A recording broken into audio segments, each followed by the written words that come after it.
Good evening, everyone. So China is now preparing for a war.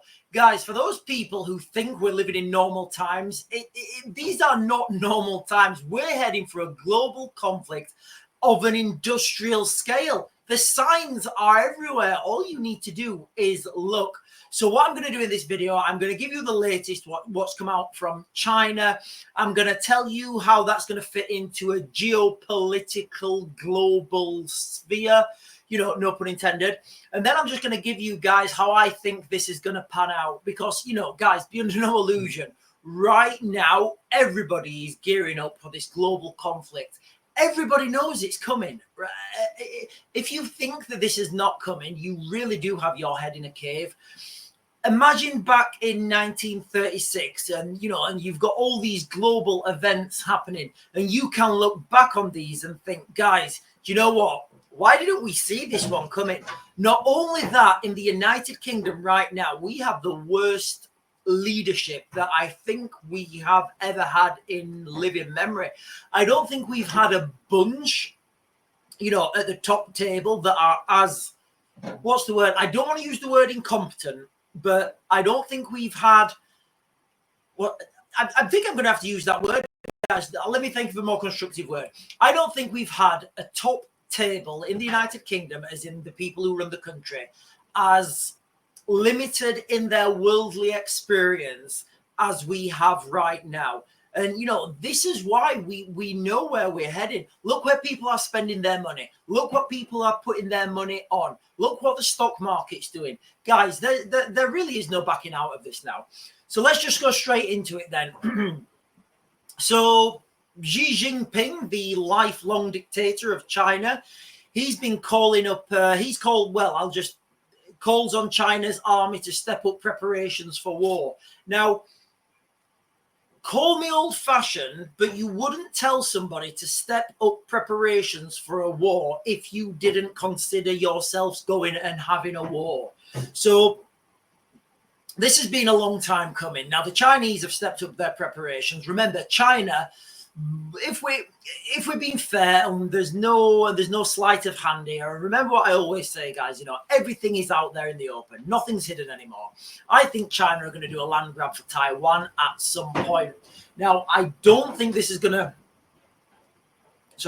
I don't think this is going to involve a land invasion. I just don't, the manpower involved for a land invasion is too colossal even for China. And I don't think they can do it. So what I think you would see is a naval battle in that region. Now, how's that going to play out? Well, that naval battle will start, funnily enough, in space, because China have the Chinese have an almost infinite, when you're talking about the proximity from China and to Taiwan, the manufacturing capacity of China gives them an almost infinite supply of missiles. Now, the Chinese missiles, they're not smart missiles in the context that you can't fire and forget them. They need to be guided by GPS. So the first battles will be to secure their satellite system and take out that kill chain. Because once you can take out the Chinese global positioning system satellites, I don't know what they're called. It's something in Chinese, guys. I'm not even going to attempt to pronounce it. But once you can take out the Chinese satellites, that would make all their long-range missiles redundant, because they wouldn't be able to use them. So then that would turn it into an old school, an old-fashioned naval slogging match in which the United States Navy would have the upper hand. United States, I thought they were going to be preoccupied in the Middle East. Yes, they will be occupied in the Middle East, but the United States military is absolutely huge. They can fight a battle on two fronts. What they can't do is fight a battle on three fronts. By three fronts, I mean they can't fight the Russians, the Iranians, and the Chinese at the same time. So what I think you're going to have, I don't see any other way around it at the moment. Of course, the details, the fine print maybe tuned a little bit differently, but you will have Australia, Japan, Taiwan, of course, and the United States fighting a war in the South China Sea, I guess. or in and around that region. And then you're going to have the rest of the United States Navy in the Middle East with Israel fighting in the Middle East. And you're going to have the United Kingdom leading NATO, or what's left of NATO, in Ukraine against the Russians. Now, guys, all we have to do is see the steps towards this. If we understand that that is what, don't even understand, just the next time you hear one of these strange global announcements, you know, of a military movement, or, you know, a country moving their tanks, a country moving a ton of troops, a country doing X, Y, and Z with their military, their air force, their navy. If you just think, right, okay, we're moving to a global conflict of an industrial scale.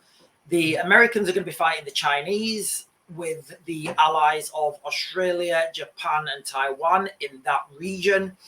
And the rest of the US Navy is going to be in the Middle East fighting the Iranians and their proxies with Israel. And the United Kingdom is going to be leading NATO in Ukraine against the Russians. Think of everything with that context, that all roads right now are leading towards that location, or that venue, sorry.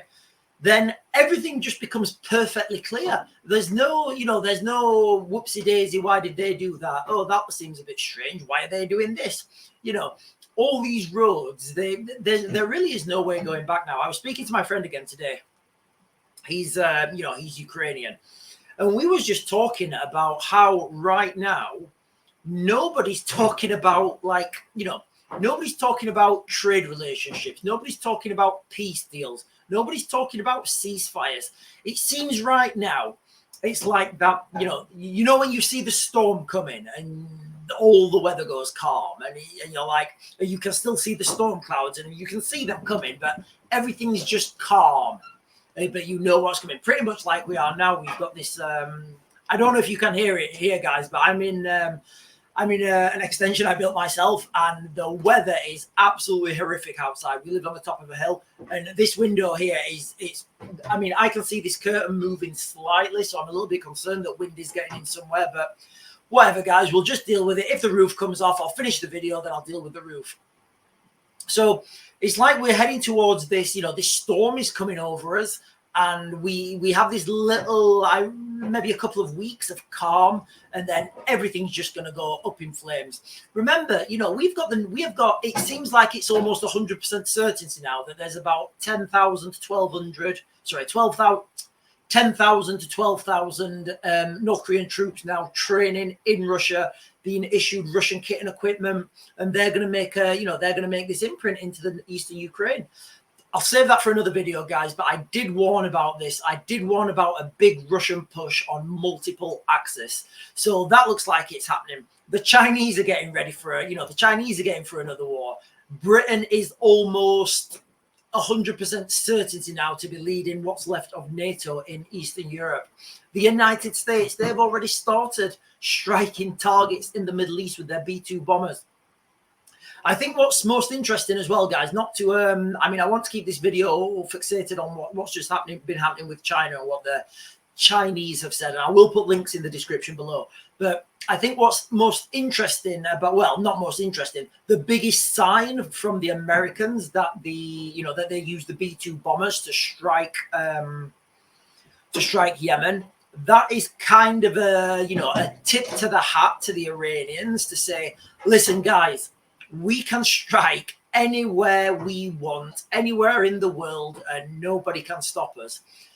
And that is the problem. The Iranians know this. So I don't think they're going to have any targets that are at ground level.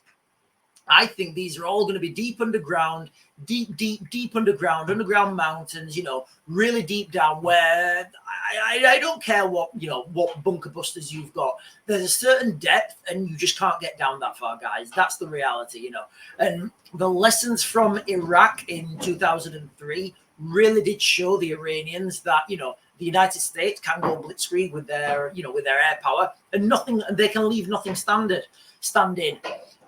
So that's why the Iranians are going to dig deep underground, and that's why I think all their fighting is going to be. So, guys, looks like China's just entered the war. China's getting ready for a war, guys. It's only a matter of time. Guys, I'm going to get back to grid. Don't forget to like, comment, subscribe. Click the buttons down below. We're on 3 platforms now. I'm going to back to grid. I'll get you guys another video later.